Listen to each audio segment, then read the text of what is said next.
Still on the 6th of July. This is chapter 18. I talk with Alan in the wood of Lettermore.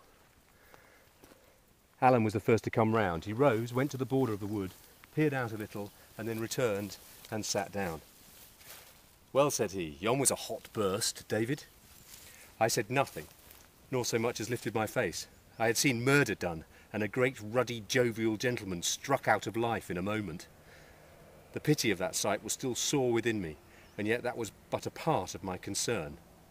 Here was murder done upon the man Alan hated. Here was Alan skulking in the trees and running from the troops, and whether his was the hand that fired or only the head that ordered signified but little. By my way of it, my only friend in that wild country was blood guilty in the first degree. I held him in horror. I could not look upon his face. I would have rather lain alone in the rain on my cold isle than in that warm wood beside a murderer. "Are you still wearied?" he asked again. "No," said I, still with my face in the bracken. "No, I'm not wearied now, and I can speak. You and me must twine." That means part.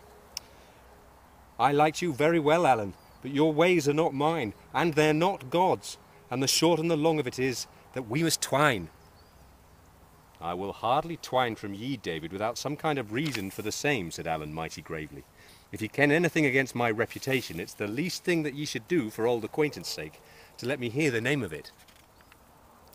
"Alan," said I, "what is the sense of this? Ye ken very well yon Campbell man lies in his blood upon the road." He was silent for a little, and then says he, "I will tell you first of all, Mr. Balfour of Shores, as one friend to another, that if I were going to kill a gentleman, it would not be in my own country to bring trouble on my clan, and I would not go wanting sword and gun and with a long fishing rod upon my back." "Well," said I, "that's true. And now," continued Alan, taking out his dirk and laying his hand upon it in a certain manner, "I swear upon the holy iron I had neither art nor part, act nor thought in it." "I thank God for that," cried I, and offered him my hand, but he did not appear to see it. "And here is a great deal of work about a Campbell," said he. "They're not so scarce that I ken." "At least," said I, "you cannot justly blame me, for you know very well what you told me in the brig. But the temptation and the act are different, I thank God again for that. We may all be tempted, but to take a life in cold blood, Alan," and I could say no more for the moment. "And do you know who did it?" I added. "Do you know that man in the black coat?" "I have no clear mind about his coat," said Alan cunningly, "but it sticks in my head that it was blue." "Blue or black, did you know him?" said I. "I couldn't just conscientiously swear to him," says Alan. He gaed very close by me, to be sure, but it's a strange thing that I should have just been tying my brogues at the time." "Can you swear that you don't know him, Alan?" I cried, half angered, half in a mind to laugh at his evasions. "Not yet," says he, "but I've a grand memory for forgetting, David." "And yet there was one thing I saw clearly," said I, "and that was that you exposed yourself and me to draw the soldiers." "It's very likely," said Alan, "and so would any gentleman. You and me were innocent of that transaction." "The better reason, since we were falsely suspected, that we should get clear," I cried. "The innocent should surely come before the guilty." "Why, David," said he, "the innocent have aye a chance to get assoiled in court, but for the lad that shot the bullet, I think the best place for him will be the heather. Them that havena dipped their hands in any little difficulty should be very mindful of the case of them that have." Very good point. Well, when it came to this, I gave Alan up. But he looked so innocent all the time, and with such clear good faith in what he said, and so ready to sacrifice himself for what he deemed his duty, that my mouth was closed.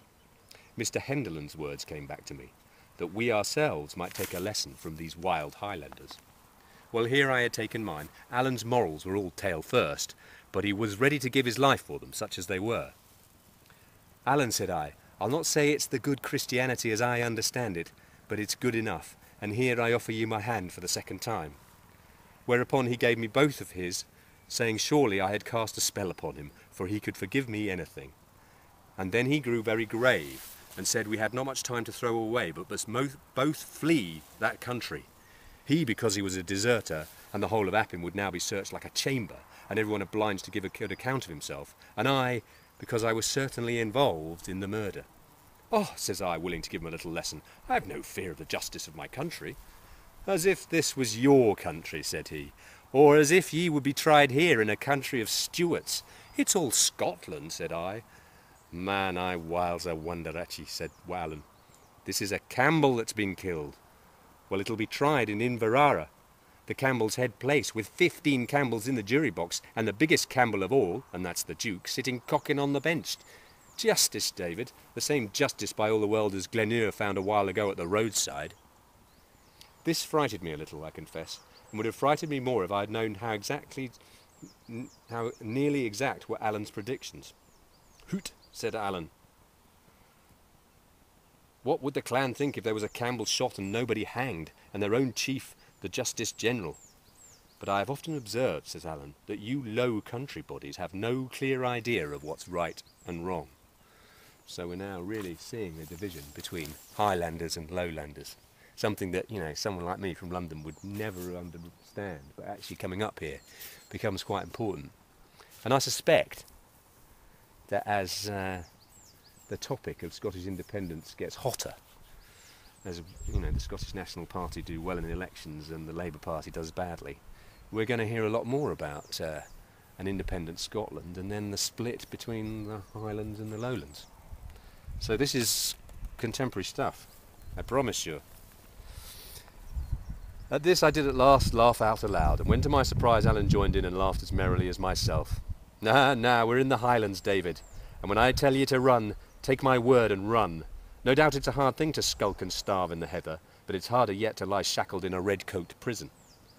I asked him whether we should flee, and as he told me to the Lowlands, I was a little better inclined to go with him, for indeed I was growing impatient to get back and have the upper hand of my uncle. Besides, Allen made so sure there would be no question of justice in the matter that I began to be afraid he might be right. Of all deaths, I would truly like least to die by the gallows, and the picture of that uncanny instrument came into my head with extraordinary clearness. I'll chance it, Allen, said I. Oh, no. I'll chance it, Allen, said I. I'll go with you. But mind you, said Allen, it's no small thing. Ye maun lie bare and hard and brook many an empty belly.